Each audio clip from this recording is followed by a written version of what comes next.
Okay, so here's a way to add a bit more scent appeal to a squid bait. It's basically just a stuffed squid. Okay, so you peel your squid, so it's nice and white like that.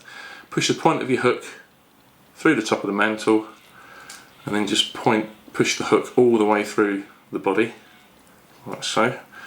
Put it out the other end.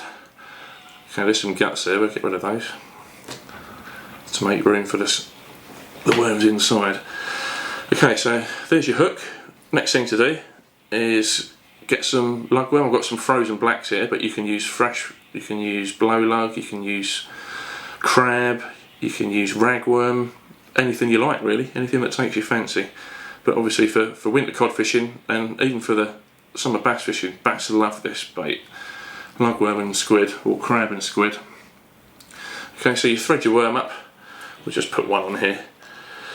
Next thing you've got to do, bring the squid's body down, and you can see the lugworm inside the squid there.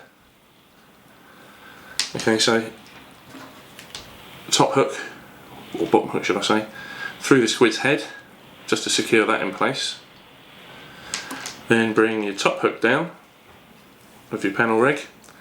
Same old story, 4 turns through the tip of the mantle. Okay, so there you go.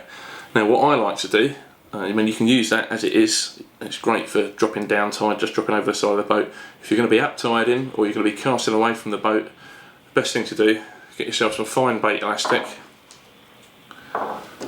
and start at the bottom of the mantle, just pull that up tight so you've literally trapped the worms inside, and then work your way up the body.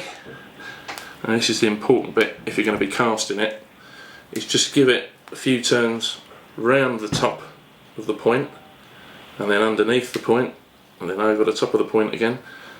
Do that 3 or 4 times, and that basically just secures the top of that bait on that top hook, which is going to take all the pressure when you're casting, so that bottom hook's not going to slip, that's just going to stay there. Now you might find that that will float because you've trapped all that air in there. Best thing to do, especially if you're up tide and you'll be using a grip lead, or if you've just got a spare hook lying about, just puncture the body a few times. Now if I was using blow lug now, there would be juice pouring out of this, and that's the other good thing about puncturing it with a hook. Oh, you can just see some of the juice coming out from the black lug there. That is just going to release a whole heap of scent straight into the water. Like I say, if there's any bass or cod about, they're just going to nail that straight away. So there you go, stuffed squid.